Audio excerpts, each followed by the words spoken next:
Não, eu quero primeiro agradecer a participação de vocês, né? Realmente, participar numa quarta-noite não é muito fácil num dia tão frio, então fico muito feliz que vocês estejam aqui.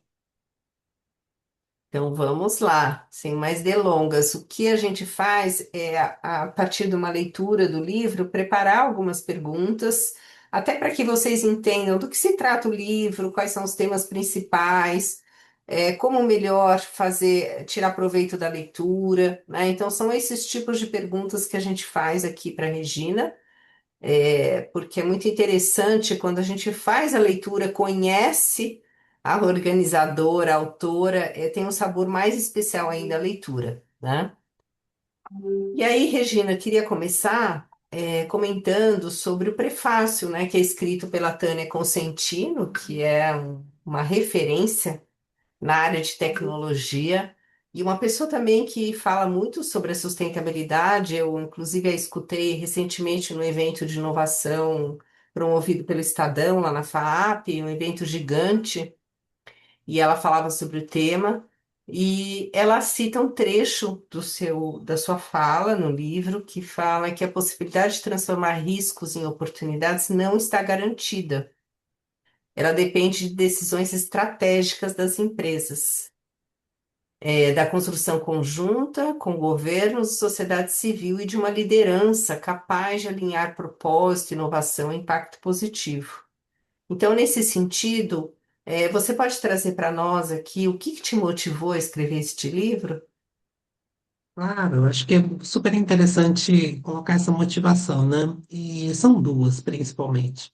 A primeira é essa que você citou, Daniela. É, ter uma visão sobre sustentabilidade mais voltada para as oportunidades de negócios do que para os riscos não é algo simples, né? E esse é um desafio que eu enfrento assim desde, bom, eu trabalho há muitos anos com sustentabilidade em empresas, trabalhei também com o governo, com sociedade civil, mas com empresas já há muitos anos. E eu não sei por quê exatamente, mas sempre tive uma visão muito mais voltada para pensar estratégias de negócios, ou seja, como que sustentabilidade pode ajudar a aumentar vendas, melhorar o resultado financeiro das empresas, de uma forma muito concreta, né? Quando eu comecei a trabalhar com sustentabilidade, né, você tinha duas grandes motivações.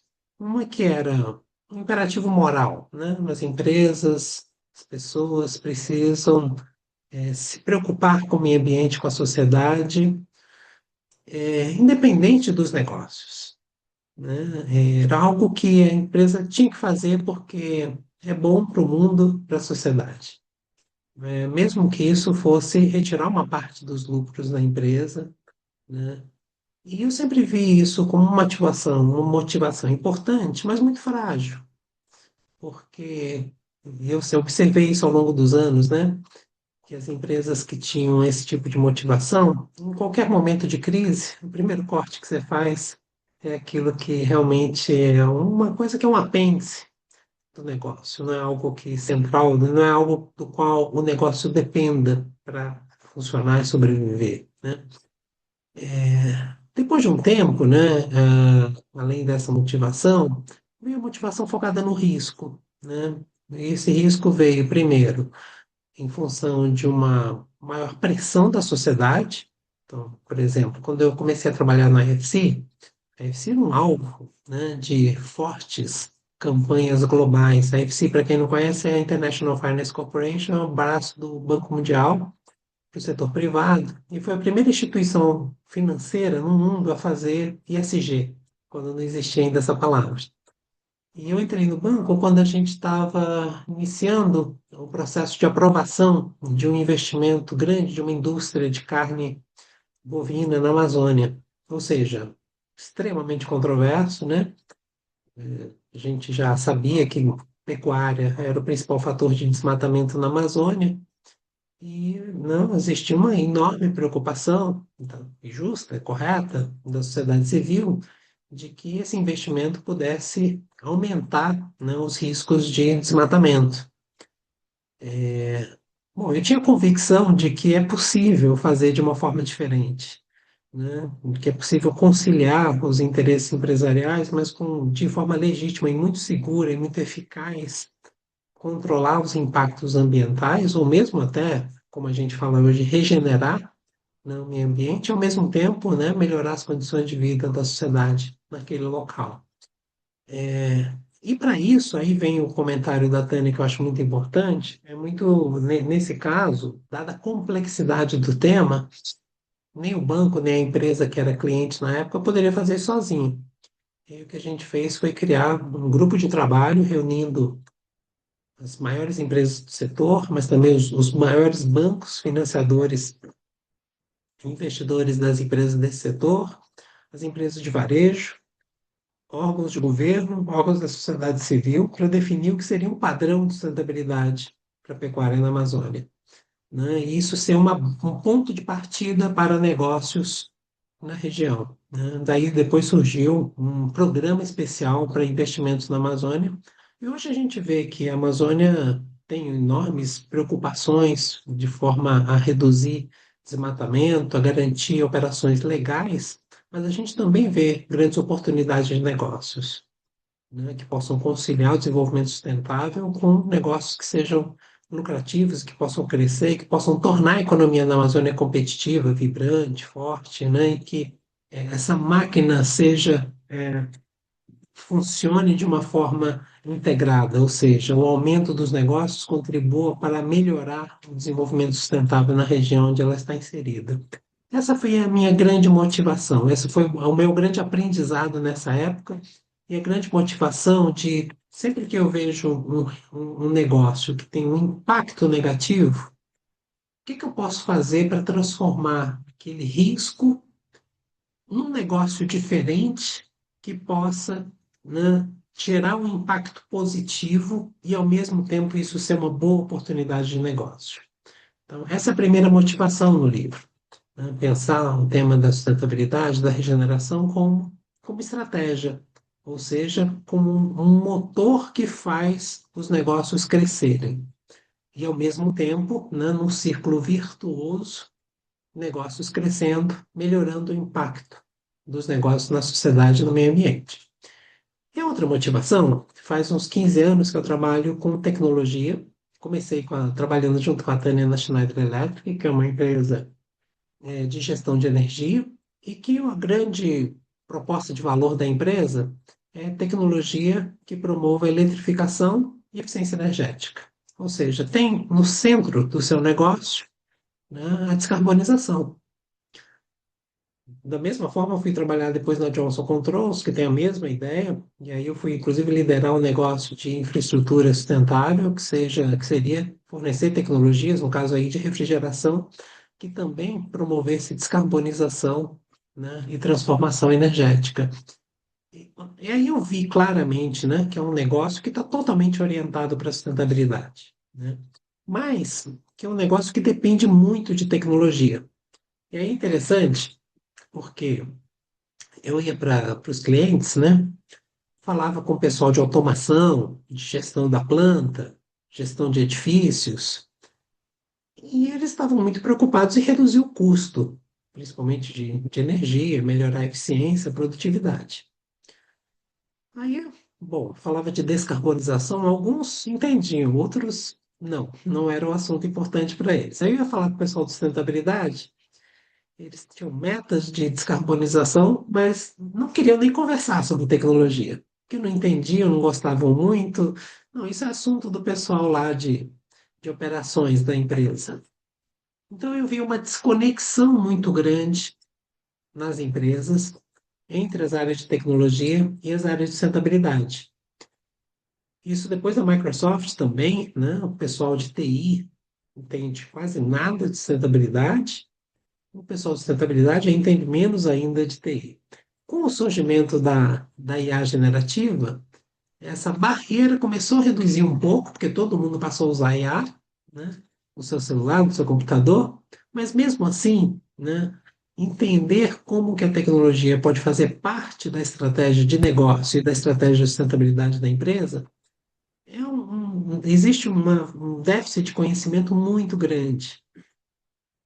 e a minha grande motivação era estimular essa visão de negócio, de que é possível, então, combinar crescimento do negócio com sustentabilidade e com o uso de tecnologias, tecnologias mais avançadas, né? E isso foi a principal motivação que me fez organizar um pouco a minha experiência, meu conhecimento acumulado aí, 15 anos de trabalho nesse tema, e ajudar a disseminar essa visão, essas experiências, os casos que eu trouxe no livro também, que tem casos muito interessantes, para uma discussão mais ampla, para formar uma massa crítica importante. E aí eu convidei também pessoas que são lideranças importantes, né, no pensamento aí sobre sustentabilidade nas empresas no Brasil, para ajudar também a ampliar essa massa crítica, mais vozes falando sobre o tema no país.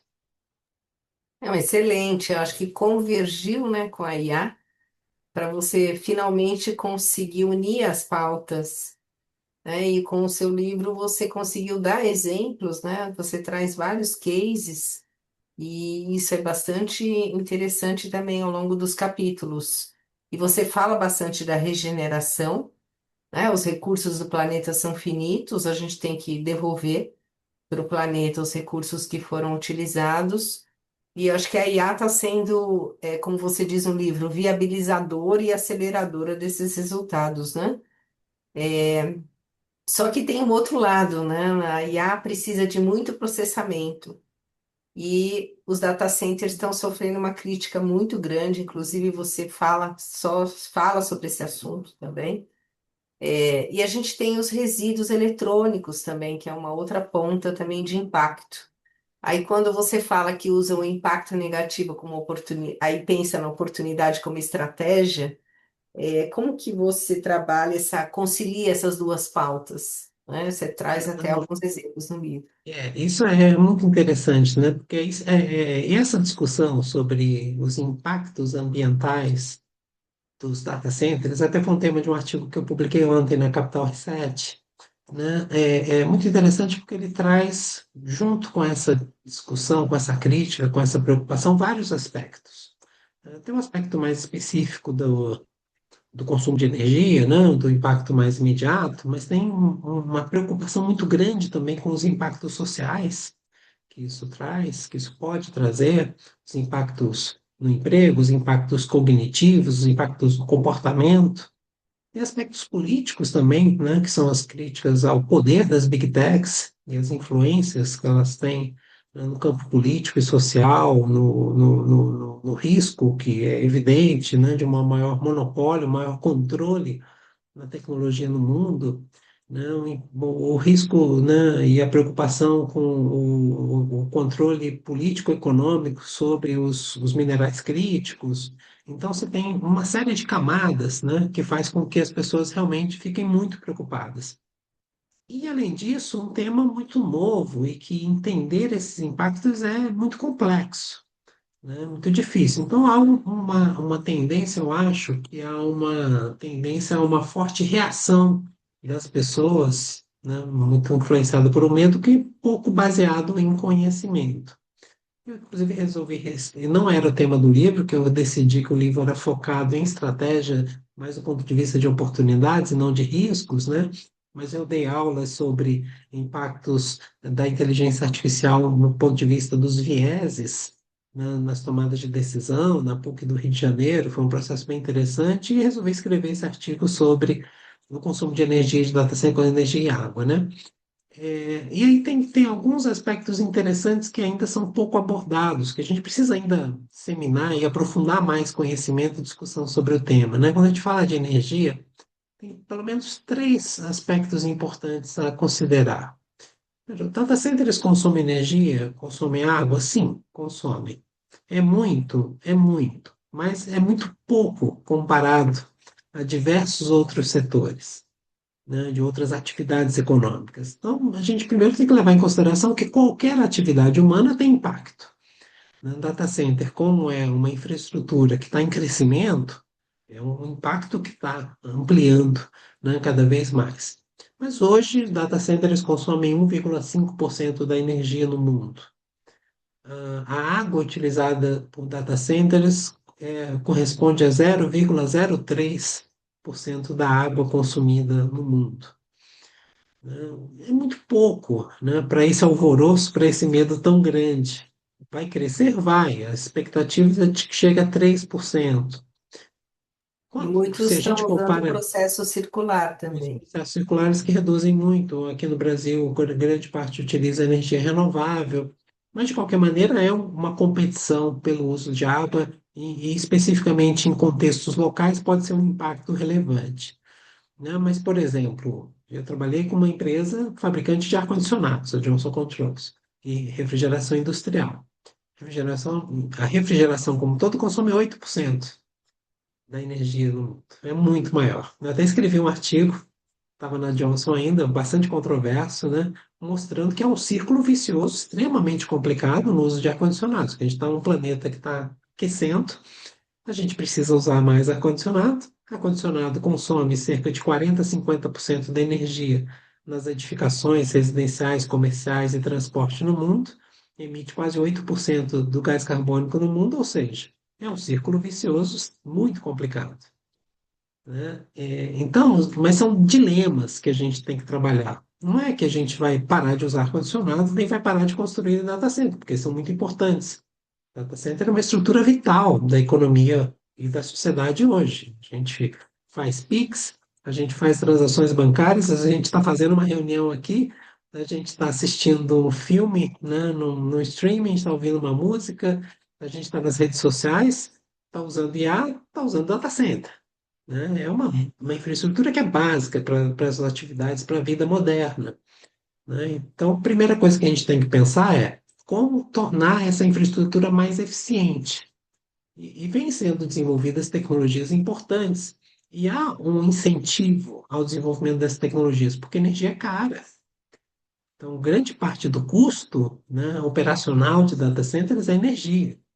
Então, quanto mais reduzir o consumo de energia, menos custo, né? E há um investimento muito importante em tecnologias que tornem essas infraestruturas mais eficientes, inclusive usando a própria inteligência artificial. Você tem casos, né, de data centers que têm 80% menos consumo de energia e zero consumo de água, usando tecnologias que tornem elas mais eficientes. E tem um outro aspecto que a gente precisa considerar, que é o que eu abordo principalmente no tema do livro, que a inteligência artificial, que roda em data centers, ela pode ser utilizada para reduzir consumo de energia. Na indústria, você tem casos de 20 a 30% de redução de consumo de energia. Em edifícios, que globalmente corresponde a 40%, eu trabalhei em casos em que você pode reduzir 40% do consumo de energia no edifício. Em agricultura, que você pode reduzir 20% do consumo de energia.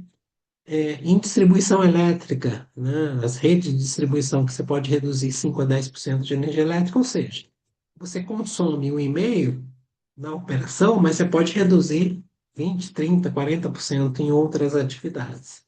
Então, são escolhas importantes que a gente tem que fazer, tem que ser eficiente, tem que ser responsável. Essa infraestrutura tem que entender muito bem os impactos locais que elas podem gerar, mas é fundamental hoje que a gente pense numa perspectiva mais ampla, não apenas numa crítica específica àquela, né, infraestrutura local, mas fazer com que as empresas e os governos façam realmente investimentos importantes e capacitem as pessoas para que essa tecnologia seja utilizada para os objetivos estratégicos da sociedade, né? Que hoje, fundamentalmente, um dos principais é descarbonização, redução de consumo de energia, redução de emissões, né? Uma produção mais sustentável. Perfeito. Quando você fala que as pessoas precisam de mais conhecimento para entender todos esses aspectos e os lados da balança, eu acho que passa também por. Tem um capítulo que você aborda a parte cultural da empresa, né? Quanto a gente precisa incorporar na cultura da empresa, tanto essa visão estratégica quanto a união, né, da tecnologia com a sustentabilidade, passa muito pelo exemplo da liderança, né? E você aborda isso, até o primeiro capítulo seu com a Tarsila, né? Muito bacana. E só que a gente vê um desafio, né, nas empresas, a gente vê um grande gap de falta de elaboração de uma estratégia de sustentabilidade. A maioria das companhias tem estratégia corporativa ligada à matriz de risco corporativo, mas é difícil você ver, exceto pelas empresas assim, referência, né? Uma estratégia de longo prazo, de sustentabilidade, que incorpora essas oportunidades, riscos, com essa visão mais ampla, né? Como que você vê essa questão, Regina? Primeiro, né, eu acho que a transformação cultural, ela é ponto de partida e ela é o ponto mais crítico de uso de tecnologia nas empresas, né? Tem até estudos que mostram que hoje mais de 80% das empresas usam inteligência artificial, né, em diferentes níveis, mas tem um estudo global mais abrangente, foi feito pelo BCG com o MIT, que mostram que apenas 5% das empresas no mundo têm um retorno financeiro com o uso da inteligência artificial. E o estudo aponta que o principal fator para esse baixo desempenho, né, não é um problema de tecnologia, nem é um problema de gestão, mas é um problema de cultura. E aí você tem, né, quais são os aspectos de cultura principais? Primeiro é que a inteligência artificial ela transforma dados, né, em inteligência, ou seja, em capacidade de tomar decisões bem embasadas. Se a gente vê, Daniela, você atua em conselhos, a gente está lá no IBGC, sabe que conselhos, né, lideranças de gestão das empresas não tomam decisões realmente baseadas em dados.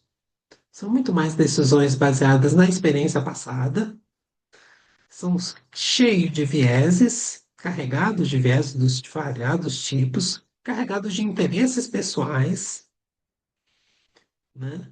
E muito pouco, de fato, baseados em dados, né? Então, essa é uma mudança de comportamento, de processo de tomada de decisão, que é muito difícil, né? As pessoas vão ter que abrir mão de uma série de crenças, de interesses, inclusive, para poder, né, realmente utilizar a inteligência artificial como algo estratégico que qualifica a tomada de decisões. A mesma coisa se aplica às questões sociais e ambientais, né? Como é que pode? O que que explica, né, uma empresa que está situada, né, num planeta, mas também num país onde os impactos ambientais trazem um risco gigantesco aos negócios, né? Então, a gente está agora aí com o Super El Niño chegando, né? Riscos de enchentes, riscos de seca, riscos de queimadas, riscos de escassez hídrica. Isso pode ter impacto em quase todos os negócios. E o que que explica, né, que executivos e conselhos não estejam nem discutindo o assunto? Se a gente fosse tomar decisões baseadas nos dados, a gente implantasse na empresa uma inteligência artificial que pegue os dados e os cenários projetados sobre os impactos das mudanças climáticas nas operações do negócio, todas as empresas estariam tomando decisões de se preparar, de se adaptar a essas mudanças, né, de fazer uma boa gestão de riscos. Então, a questão não é a falta da tecnologia, a questão é a vontade de utilizar esses dados para a tomada de decisão. Então, essa é a grande mudança cultural que precisa ser tomada, né? E aí, quem é o órgão mais importante para conduzir esse processo de tomada de mudança, esse processo de transformação cultural, são os conselhos de administração, porque essa transformação ela é fundamental para que realmente exista essa visão de longo prazo, como você falou, né, Daniel? E eu acho que essa é a grande mudança, é isso que eu e a Tarsila trouxemos lá no primeiro capítulo do livro. E tem um outro aspecto, que é o que a gente tem visto muito, eu tenho conversado com algumas empresas, né, que estão usando, quase todas as empresas estão usando inteligência artificial, mas usando de uma forma totalmente, vamos dizer, anárquica dentro da empresa. Cada um usando do seu jeito, cada um criando o seu agente, né? E aí o pessoal de TI preocupado porque está gastando muito dinheiro comprando licenças E o CFO e o CEO preocupados porque isso não está dando resultado nenhum. Ou seja, falta estratégia, falta cooperação entre áreas, falta uma boa comunicação entre a liderança e as diferentes áreas e operações das empresas. E quando a gente fala de sustentabilidade, falta um trabalho que é essencial, que é a integração entre sustentabilidade, área financeira e área de tecnologia. Então, outro dia eu estava conversando com o pessoal de sustentabilidade de uma empresa que eles ligam para o TI. Fala, tá dando um problema. Eles têm até uma empresa que criou um sistema de IA bastante robusto para gestão de dados. Ele liga para o TI e fala, olha, tá dando problema aqui no nosso software, os dados estão errados. Aí o técnico da TI manda um print do código. O pessoal do Santa acha, o que que é isso aqui? Que eu não estou entendendo nada. Então falta também uma capacidade de diálogo, de uma capacidade de entender vocabulários diferentes.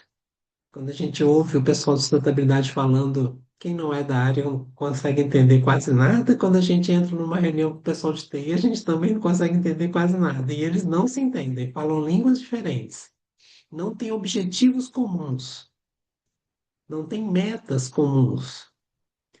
Se a gente vê, Dani, os casos mais bem-sucedidos que eu cito lá no livro, conversando com o pessoal das áreas de sustentabilidade e de tecnologia, eles criaram um sistema de governança muito bem estruturado para romper esses silos, para que as áreas trabalhem em conjunto.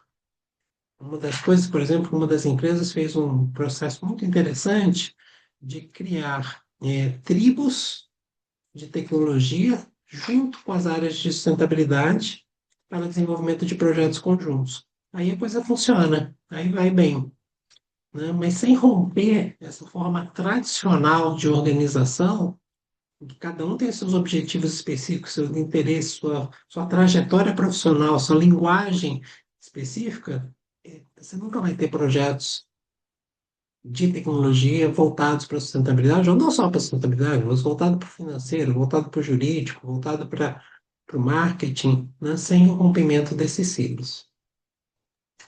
Então, o que a sua fala agora, final, sobre a governança, seria a pergunta que eu ia te fazer agora, é como a gente implementar uma governança livre de vieses, né? Que realmente, se ficar cada área trabalhando em silos, a gente não vai conseguir fazer essa integração e depende muito de uma estrutura de governança. Esse exemplo que você deu, que está no livro, inclusive, é muito interessante.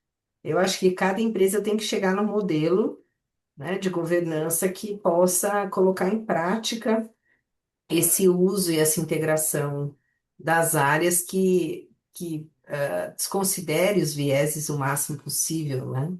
E também a gente tem o aspecto da ética, né? Que eu acho que você até comentou, né? Empresas que ficam comprando licenças, cada área vai pedindo para TI. Agora, e como usar, né? Com base em qual código de ética, de responsabilidade? Pode colocar a informação da empresa lá, não pode?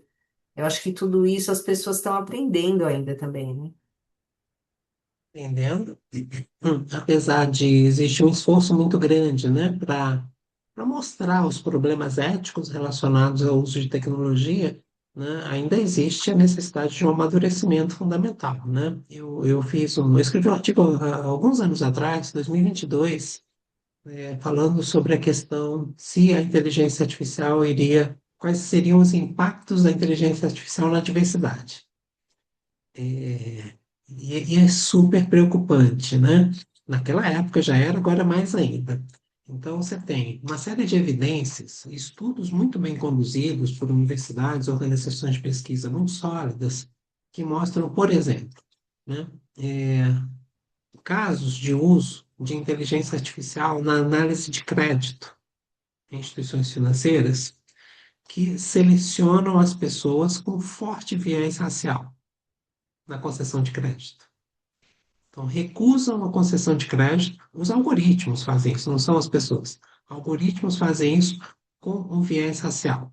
Então, tendem a aprovar crédito para uma pessoa branca e recusar crédito para uma pessoa negra, mesmo tendo as mesmas condições financeiras. E dá para explicar por que que o algoritmo faz isso, né? Tem uma lógica por trás desse mecanismo.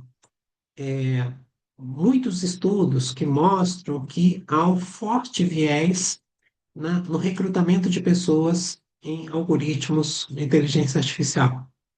Tem um caso, por exemplo, nos Estados Unidos, em que se demonstrou a posterior, né, que pessoas com nome de origem africana não eram recrutadas, não eram selecionadas nos algoritmos.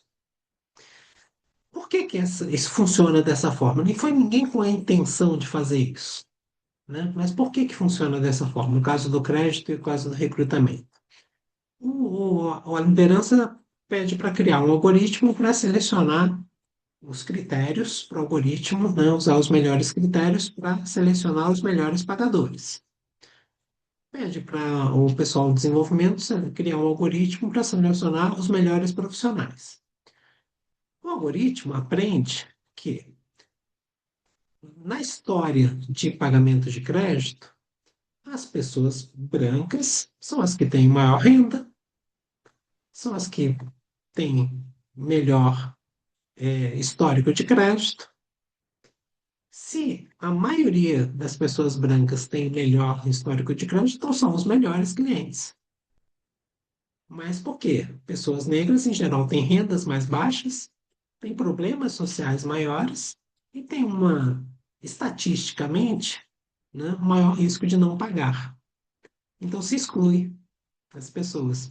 Então, você veja que há uma reprodução de uma dinâmica social já existente, sem o cuidado, né, de evitar esse viés. Então, o algoritmo já apenas corta por esse histórico. A mesma coisa acontece com os algoritmos que fazem seleção de pessoas. O algoritmo identifica quem são os melhores profissionais que ocuparam, imagina uma empresa de 10 mil funcionários, o algoritmo vai analisar quem são os melhores profissionais que tiveram os melhores salários, as melhores promoções, melhor avaliação ao longo do tempo. Percebe que foram os homens brancos, porque são a maioria, porque são normalmente os que são mais promovidos, que são os que permanecem mais tempo na empresa. Não quer entender por que que isso aconteceu. Então, se é isso, então vai selecionar apenas, vai considerar que os melhores profissionais são esses. Esses são alguns exemplos, né, de como que funciona esses problemas éticos, né, no uso da inteligência artificial. Como é que se resolve isso? Primeiro, com cuidado prévio, né, quando você vai instalar o sistema, você tem que fazer testes.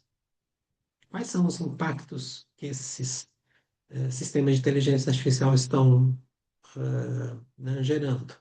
Quais são os vieses que eles estão reproduzindo? E precisa de pessoas diversas também que chamem, que percebam, né, esses vieses acontecendo. E esse cuidado é fundamental para que a gente não use, né, uma tecnologia que vai piorar aquilo que a gente já tem. Ao invés que a gente quer que eles funcionem melhor, que eles né, ajudem as pessoas a tomar melhores decisões, não piores. Dependemos muito da liderança, né? E como você falou no começo, de conhecimento. Então, acho que a busca, né, do conhecimento em primeiro momento, e aí uma liderança que organize uma governança, que implemente algo para ser útil, né? E que livre de vieses, né? E com uma ética que siga preventivamente e evite esses erros, né? Muito bom, eu acho que você segue toda essa linha ao longo do livro, aí você fala de cadeia de valor, fala do uso na agricultura, quer dizer, tem vários capítulos muito interessantes, eu acho que vale a pena as pessoas explorarem, né? E tem inclusive um texto sobre gestão da mudança que a gente precisa mesmo dar liderança para isso, né? Então, antes da gente passar para as perguntas das pessoas aqui, para o nosso sorteio, eu queria te pedir para você deixar uma mensagem, né? Talvez tentando resumir um pouco o nosso bate-papo sobre a leitura do livro, o que que ela pode trazer para as pessoas, né? A mensagem que eu trago, né, um pouco da prática que eu tenho feito no meu dia a dia, né? Eu acho que a gente tem uma oportunidade, a gente está num momento incrível, né? um momento com tantos problemas, mas ao mesmo tempo um momento que pode gerar tantas oportunidades, e especialmente oportunidades de aprendizado. Então, se a gente tem o mínimo de condições, acredito que é a realidade de todos que estão aqui, de ter acesso à informação, de pesquisar, de ter acesso a algumas dessas tecnologias, a gente tem possibilidade de ter acesso a grande parte do conhecimento que está disponível no mundo, né? Então, a gente usar isso realmente para enriquecer nosso patrimônio cultural, nosso patrimônio intelectual, e que a gente realmente tenha curiosidade, que a gente faça esse esforço de aprendizado, e, lógico, muito embasado em ética, e muito embasado numa intenção de promover sustentabilidade, redução de desigualdades, né? Melhoria, né, do mundo e da vida como um todo. Acho que a gente pode fazer transformações muito grandes. Então, eu tenho uma visão otimista, assim, do potencial que a gente pode, que tem hoje no mundo e do quanto que a gente pode utilizar desses recursos para ter, para nós individualmente, como pessoas profissionais, ter um impacto maior naquilo onde a gente atua. Perfeito, Regina. A Valéria fez um comentário aqui dizendo que é importante trazer a tecnologia para essa transição, que requer uma nova economia, uma nova forma de produção. Valéria, depois se quiser comentar aqui, fica à vontade. O Rinaldo, infelizmente, teve que sair, mas ele tinha deixado uma pergunta. Você acha que o balanço do gasto energético e, e benefícios é positivo? Eu acho que pode ser positivo, né? Eu não encontrei nenhum estudo bem feito, confiável, consistente, que faça essa análise, né? Que traga um dado concreto dos impactos do uso da IA, nos diversos setores, né? É muito difícil realmente fazer esse levantamento. Então, você tem análises pontuais em setores específicos e aquelas onde a tecnologia está sendo operada de uma forma mais avançada. Mas todos os estudos mostram que, se houver uma intenção, das empresas, dos governos, de usar a tecnologia artificial para promover a sustentabilidade, o impacto pode ser dezenas de vezes mais positivo. Mas precisa de uma intenção para isso. Perfeito. Muito bom. Será um prazer Regina, bater muito contato com todas obrigada. Foi, vocês. foi muito bom, viu? Tá Obrigada, bom. gente. Boa Obrigada, gente. noite. Tchau, Tá, tchau. gente, boa Boa noite, noite. pessoal. Tchau, tchau. Obrigada.